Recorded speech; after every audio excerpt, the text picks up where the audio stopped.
एक समय भगवान श्री कृष्ण से युधिष्ठिर प्रश्न करते हैं कि हे भगवान, कार्तिक मास कृष्ण पक्ष की एकादशी का नाम क्या है और इसकी क्या विधि क्या फल है, सो विस्तार पूर्वक आप बतलावें। तब भगवान श्री कृष्ण कहते हैं कि हे युधिष्ठिर, कार्तिक कृष्ण पक्ष एकादशी का नाम रमा एकादशी है। यह बड़े बड़े पापों का नाश करने वाली है। अब इसकी वृतांत मैं आपसे कहता हूं, ध्यान पूर्वक आप सुनो।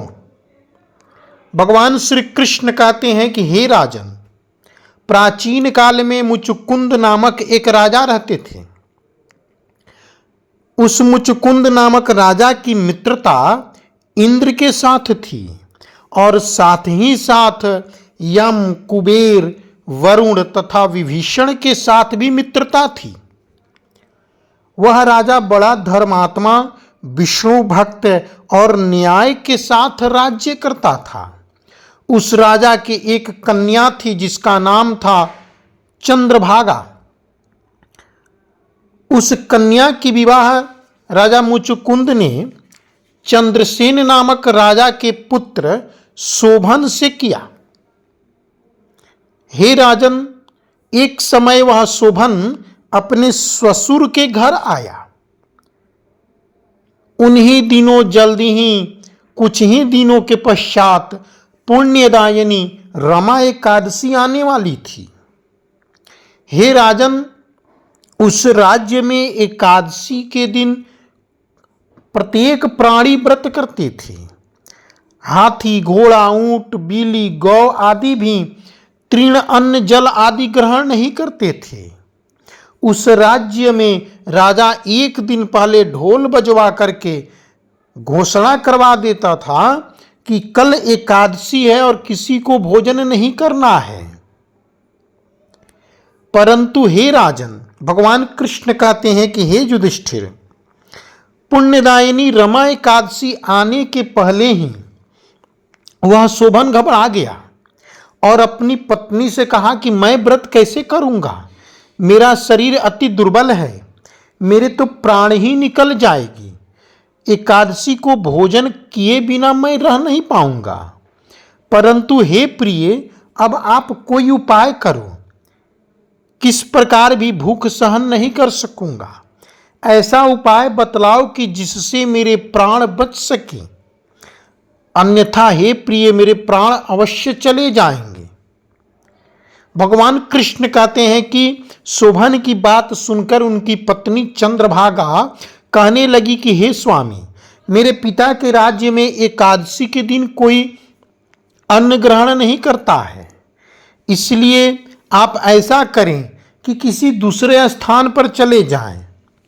यदि ऐसा आपके लिए संभव है तो आप यहीं करिए, क्योंकि आप यहाँ रहना चाहते हैं तो आपको अवश्य व्रत करना पड़ेगा।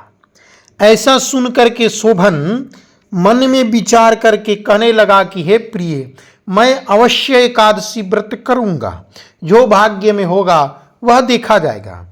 ऐसा विचार करके हे युधिष्ठिर, वह शोभन रमा एकादशी का व्रत किया।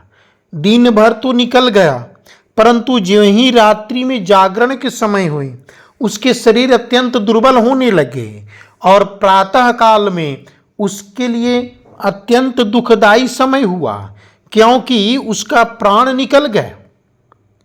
तब राजा मुचुकुंद ने ऐसी समाचार सुनकर बड़ा दुखी हुए। इधर चंद्रसेन राजा अपने दामाद की सुगंधित काष्ठ से उनका दाह संस्कार कराया। परंतु हे युधिष्ठिर, वह चंद्रभागा अपने पिता की आज्ञा से अपने शरीर को दग्ध नहीं की और शोभन की अंत्येष्टि क्रिया करने के पश्चात अपने पिता के घर में ही रहने लगी। रमा एकादशी के प्रभाव से हे युधिष्ठिर, वह शोभन मंदराचल पर्वत पर धन्य धान्य से युक्त तथा शत्रुओं से रहित एक सुंदर देवपुर को प्राप्त किया। वह अत्यंत सुंदर रत्न और वैदुर्यमणि जटित स्वर्ण के खंभों पर निर्मित अनेक प्रकार की स्फटिक मणि से सुशोभित भवन में बहुमूल्य वस्त्र आभूषणों तथा छत्रों व चौरों से विभूषित गंधर्व और अप्सराओं से सुशोभित सिंहासन पर आरूढ़ हुआ। ऐसा मानो ऐसा शोभामायन हो रहा था, ऐसा शोभायमान होता था मानो दूसरा इंद्र विराजमान हो। भगवान श्री कृष्ण कहते हैं कि हे युधिष्ठिर, एक समय की बात है, मुचुकुंद राजा के नगर में रहने वाला एक सोम शर्मा नामक ब्राह्मण तीर्थ यात्रा करते हुए घूमते घूमते उधर जा निकला और उसने शोभन को देखकर पहचान लिया, यह तो राजा जमाई है, वहीं शोभन है। उसके निकट गया और हे युधिष्ठिर, शोभन भी उस ब्राह्मण को पहचान कर अपने आसन से उठकर उसके पास आया और प्रणाम आदि करके कुशल प्रश्न किए। ब्राह्मण ने कहा कि हे राजा, मुचुकुंद और आपकी पत्नी चंद्रभागा कुशल हैं, नगर में भी सब कुशल है, परंतु हे राजन, हमको अत्यंत आश्चर्य हो रहा है कि आप अपना वृतांत कहिए। ऐसा सुंदर नगर जो मैंने कभी देखा नहीं न सुना, आपको कैसे प्राप्त हुआ?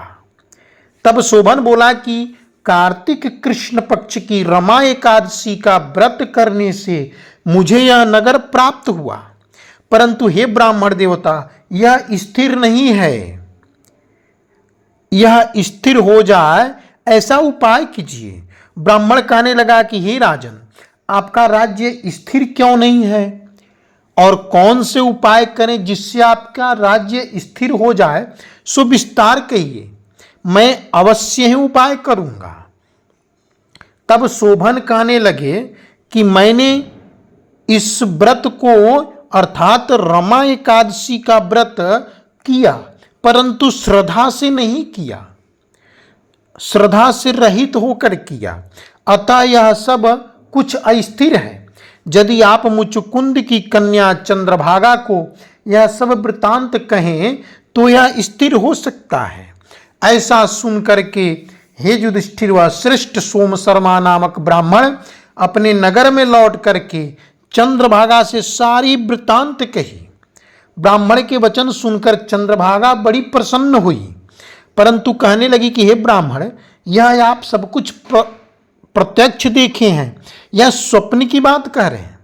तब ब्राह्मण कहने लगे कि हे पुत्री, मैंने महावन में तुम्हारे पति को प्रत्यक्ष देखा है, साथ ही किसी से विजय न हो सके ऐसे देवताओं के समान उनका नगर भी देखा है।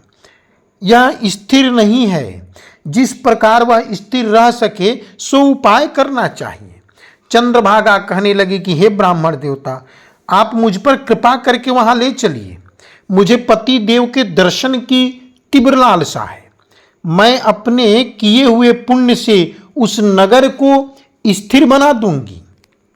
हे विप्रदेव, आप ऐसा कोई उपाय कीजिए जिससे हमारा और उनका संयोग हो, क्योंकि वियोगी को मिला देना महान पुण्य है। सोम शर्मा यह बात सुनकर चंद्रभागा को लेकर के मंदराचल पर्वत के समीप वामदेव ऋषि के आश्रम में गए। वामदेव ऋषि ने उनकी बात सुनकर वेद मंत्रों के उच्चारण से चंद्रभागा का अभिषेक किया। भगवान कृष्ण कहते हैं कि हे युधिष्ठिर, तब ऋषि के मंत्र प्रभाव से और एकादशी व्रत के प्रभाव से चंद्रभागा का शरीर दिव्य हो गया और वह दिव्य गति को प्राप्त हुई। इसके बाद वह बड़ी प्रसन्नता के साथ अपने पति के निकट गई और अपनी प्रिय पत्नी को प्राप्त कर शोभन अत्यंत प्रसन्नता पूर्वक अपने बाईं तरफ आसन पर बिठाया। चंद्रभागा कहने लगी कि हे प्राणनाथ, आप मेरे पुण्य को ग्रहण करिए, क्योंकि मैं अपने पिता के घर में जब 8 वर्ष की थी तब से विधि पूर्वक एकादशी के व्रत को श्रद्धा पूर्वक करती आ रही हूँ। इस पुण्य के प्रताप से आपका यह नगर स्थिर हो जाएगा और समस्त कर्मों से युक्त होकर प्रलय के अंत तक रहेगा। इस प्रकार चंद्रभागा दिव्य रूप धारण कर तथा दिव्य आभूषणों और वस्त्रों से सुशोभित होकर के अपने पति के साथ आनंद पूर्वक रहने लगी। भगवान कृष्ण कहते हैं कि हे राजन, रमा एकादशी का व्रत तथा कथा जो विधि पूर्वक करते हैं और सुनते हैं, वे समस्त पापों से छुटकारा पा करके वैकुंठ को प्राप्त करते हैं और भगवान नारायण के प्रिय हो जाते हैं। इसलिए आप भी इस रमा एकादशी का व्रत करें। भगवान नारायण आपकी समस्त मनोकामनाएं परिपूर्ण करें। जय श्री कृष्णा। श्री राधे राधे।